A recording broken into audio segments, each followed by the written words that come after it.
वृषभ राशि। अक्टूबर 2025 का गतिशील गोचर, एक परिवर्तनकारी चरण। वृषभ राशि के जातकों के लिए अक्टूबर 2025 का महीना किसी बड़े मंचन से कम नहीं होगा, जहां 5 प्रमुख ग्रह अपनी भूमिकाएं बदलकर आपके जीवन में परिवर्तन की लहर लाएंगे।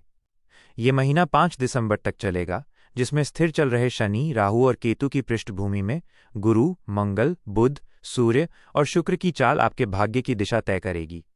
इस पूरे खेल का सबसे शक्तिशाली खिलाड़ी बनकर उभरेंगे देवगुरु बृहस्पति, जो इस समय भाग्य के कारक माने जाते हैं। गुरु का महागोचर, भाग्य का प्रबल उदय। सबसे महत्वपूर्ण परिवर्तन देवगुरु बृहस्पति का होगा, जो धन के द्वितीय भाव से निकलकर तीसरे भाव में उच्च अवस्था में आएंगे। गुरु का यह गोचर अत्यंत शुभ फलदायी होगा।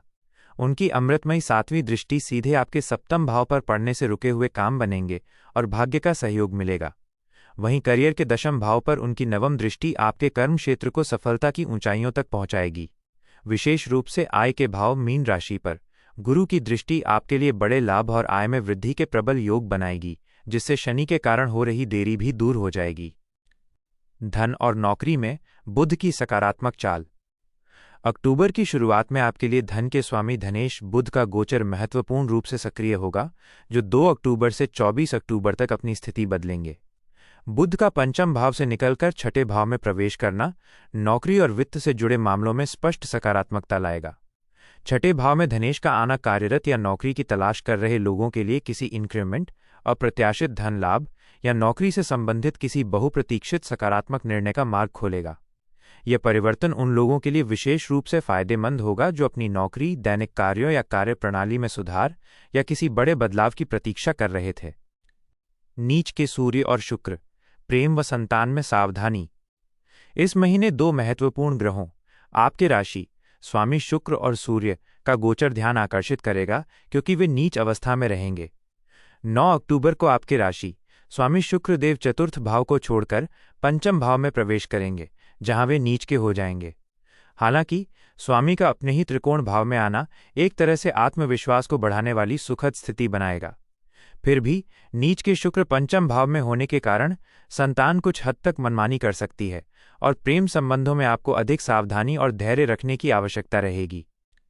सूर्य और मंगल का सहयोग, करियर में प्रकाश। दूसरी ओर सूर्य देव भी पंचम भाव से निकलकर छठे भाव में आकर नीच के होंगे, लेकिन यहां उन्हें मंगल का मजबूत सहयोग प्राप्त होगा, जिससे ये स्थिति नौकरी के क्षेत्र में प्रकाश बनाए रखेगी। ये दिखाता है कि भले ही कुछ रुकावटें आएं, लेकिन सूर्य अपनी मेहनत का बड़ा और संतोषजनक परिणाम दिलाकर ही रहेंगे। ये संयोजन आपकी कार्यक्षमता को मजबूत करेगा और आपको अपने पेशेवर लक्ष्यों को प्राप्त करने में मदद करेगा। मंगल की स्वदेही शक्ति, व्यापार, विवाह और साहस। मंगल देव का गोचर इस महीने वृषभ राशि के लिए एक मजबूत और सकारात्मक आधार का निर्माण करेगा। मंगल आपके सप्तमेश हैं और वे अपनी स्वराशि में यानी सप्तम भाव में ही डटे रहेंगे।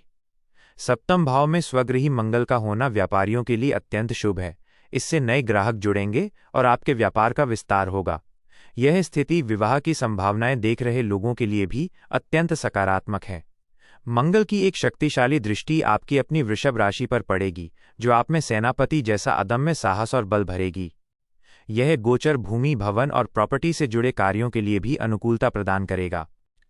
मंगल की दूरगामी दृष्टियां, करियर को 10 टाइम्स बूस्ट। सप्तम भाव में स्थित मंगल की अन्य दृष्टियां वृषभ राशि के लिए महत्वपूर्ण दूरगामी परिणाम देंगी। मंगल की 8वीं दृष्टि धन भाव पर पड़ने से आपका आर्थिक परिदृश्य अनुकूल बना रहेगा। इसके अलावा मंगल की 4थी दृष्टि सीधे दशम भाव पर जाएगी, जहां पहले से ही विस्तार के कारक राहु विराजमान है। मंगल, ऊर्जा और राहु विस्तार का ये शक्तिशाली संयोजन आपके करियर को 10 टाइम्स 10 गुना बढ़ावा देने की स्थिति बनाएगा। आपकी ऊर्जा और अथक मेहनत को राहु का व्यापक विस्तार मिलेगा, जिससे आप अपने कर्म क्षेत्र में अभूतपूर्व बड़े परिणाम हासिल कर सकेंगे। नकारात्मक प्रभावों से बचाव और उपाय। ग्रहों के इस गतिशील खेल में, जहां सूर्य और आपके राशि स्वामी शुक्र दोनों ही नीच के रहेंगे, अनुकूलता बनाए रखने के लिए उपाय करना अत्यंत आवश्यक है। जीवन में धन संपदा, खुशहाली प्राप्त करने और शुक्र के नीचत्व को संतुलित करने के लिए आपको माँ जगत जननी जगदम्बा की हृदय से आराधना करनी चाहिए। इसके साथ ही श्री सूक्त का नियमित पाठ करना भी आपके लिए अत्यंत अनुकूल रहेगा। इन सरल और शक्तिशाली उपायों के द्वारा आप ग्रहों के संभावित नकारात्मक प्रभाव को प्रभावी ढंग से कम कर पाएंगे और अक्टूबर 2025 में होने वाले सभी गोचरों के शुभ फलों को अपने जीवन में पूर्णतः प्राप्त कर सकेंगे। दोस्तों, मैं आप सभी का तहे दिल से शुक्रिया अदा करता हूं कि आपने हमारे YouTube चैनल धर्मलोक को इतना प्यार और समर्थन दिया। मुझे बहुत खुशी है कि आपको ये वीडियो पसंद आई। अगर आपको ये वीडियो ज्ञानवर्धक लगी तो कृपया इसे लाइक करें और चैनल को सब्सक्राइब करना न भूलें ताकि आगे भी आपको ऐसे ही रोचक और ज्ञानवर्धक वीडियो मिलते रहें। आपके समर्थन के बिना ये संभव नहीं होता। जय श्री राम। आपका दिन शुभ हो।